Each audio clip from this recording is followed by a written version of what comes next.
Dieu ne garde pas nos fautes. Il regarde la disposition de notre cœur. Test de base. Éternel ne regarde pas ce que l'homme regarde. L'homme regarde l'apparence, mais l'Éternel regarde au cœur. 1 Samuel chapitre 16, verset 7. Bien-aimés dans le Seigneur, je voudrais vous dire aujourd'hui une vérité qui peut libérer beaucoup d'enfants de Dieu. Dieu ne garde pas nos fautes pour nous condamner, mais il regarde la disposition de notre cœur.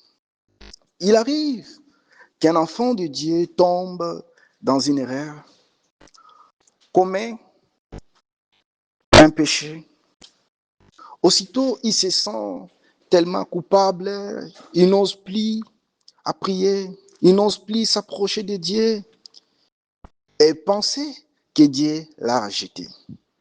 Pourtant, c'est une erreur. Le diable veut nous éloigner de la présence de Dieu, alors que c'est précisément dans la présence de Dieu que nous trouvons la délivrance, la guérison, la restauration, la force pour changer. Lorsque tu tombes, ne fuis pas Dieu, cours vers lui. La prière n'est pas réservée aux personnes parfaites. La prière est le lieu où Dieu transforme le cœur. C'est dans la prière que Dieu nous relève, nous purifie, nous donne la victoire sur le péché. Ne restez pas dans la culpabilité. Répare-toi sincèrement, demandez pardon à Dieu et continue à chercher sa présence. Dieu ne veut pas te condamner, il veut te restaurer.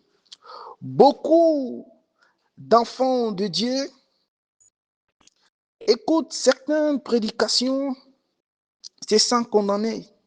Mais l'objectif de la parole de Dieu n'est pas de détruire ce qui se répand. Elle est là pour l'amener à revenir vers le Seigneur. Souvenons-nous des Romains chapitre 8, verset 1er.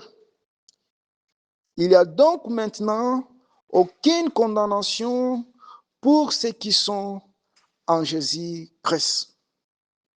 Si ton cœur est sincère, si tu désires réellement changer, Dieu te donnera la force de vaincre le péché.